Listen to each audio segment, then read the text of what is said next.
Assalamualaikum warahmatullahi wabarakatuh. Halo semuanya, perkenalkan nama saya Hadi Saputra dari Prodi Sistem Informasi Universitas Terbuka.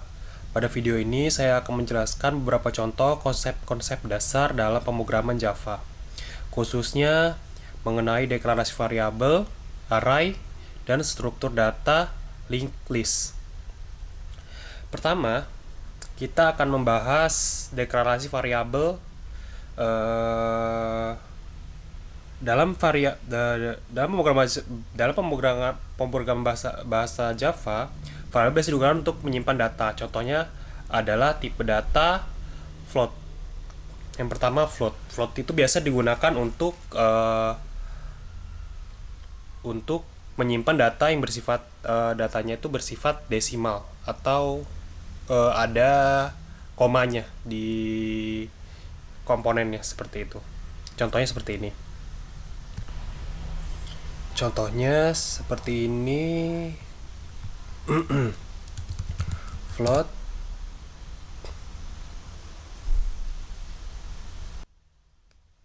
untuk namanya kita bikin struktur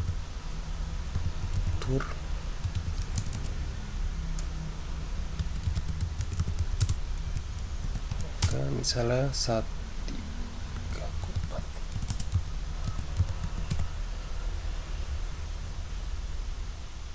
Nah, kalau seperti ini maka untuk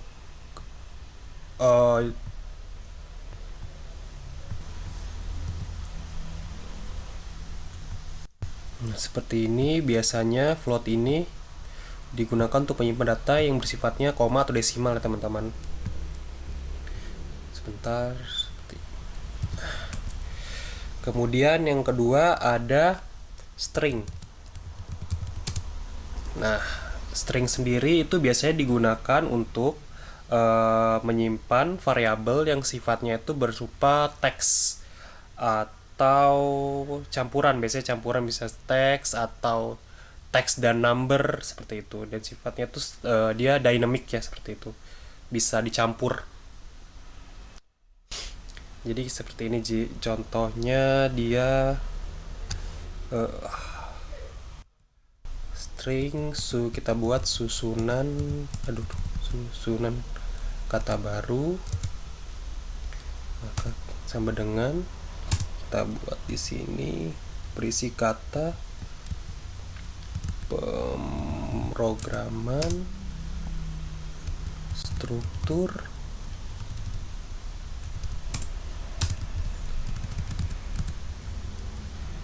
data Java. Nah, maka ini secara tidak langsung sudah mendeklarasikan sebuah variabel bernama susunan kata baru. Jadi nanti untuk di kodenya kita bisa panggil ini untuk di kodenya kita bisa panggil variabel ini untuk menampilkan teks ini, seperti itu teman-teman. Kemudian yang ketiga itu ada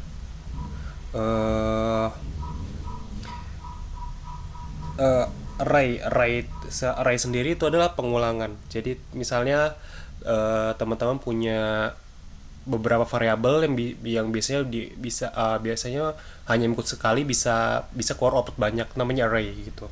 Pengulangan seperti itu. Contohnya, nah di sini saya ada array satu dimensi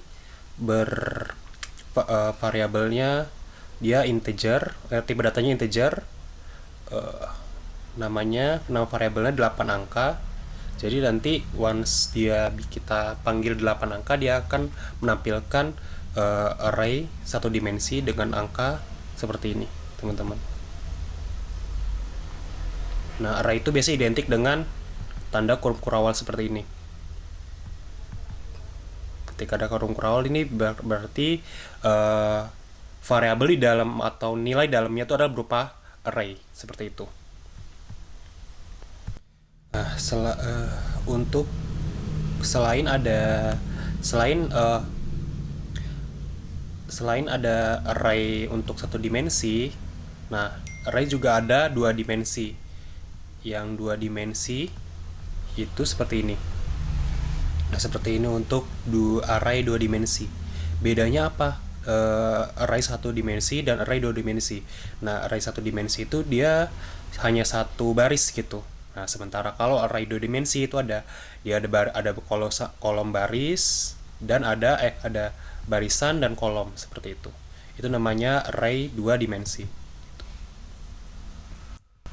Nah, di sini saya nama array-nya itu tipe datanya string. Seperti saya bilang tadi, string itu bisa memuat angka dan huruf seperti itu atau campuran. Nama variabelnya 2 angka. Jadi nanti kalau misalnya di sebuah code itu nanti dia bisa manggil variabelnya dengan 2 angka. Maka yang terprint di code adalah angka array ini seperti itu. Kemudian yang terakhir selain ada array itu juga namanya ada list seperti itu. Nah, kalau list sendiri itu akan seperti ini code-nya. Nah, seperti ini untuk list. Jadi nama linknya ini nama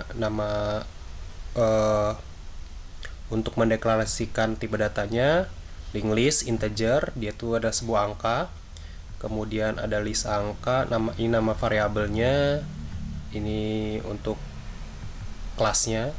Tapi untuk list sendiri itu ada perlakuan khusus, yaitu kita perlu menambahkan library-nya, yaitu import java util link list.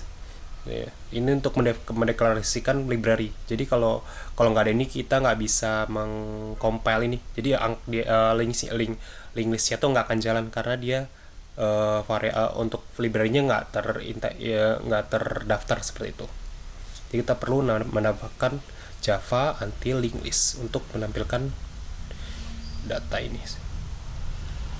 Nah, seperti itu teman-teman. Oke, demikian penjelasan singkat mengenai deklarasi variabel array, variabel, link, dan link list dalam bahasa pemrograman Java. Semoga video ini dapat membantu dan memahami materi yang telah dipelajari. Terima kasih atas perhatiannya. Wassalamualaikum warahmatullahi wabarakatuh.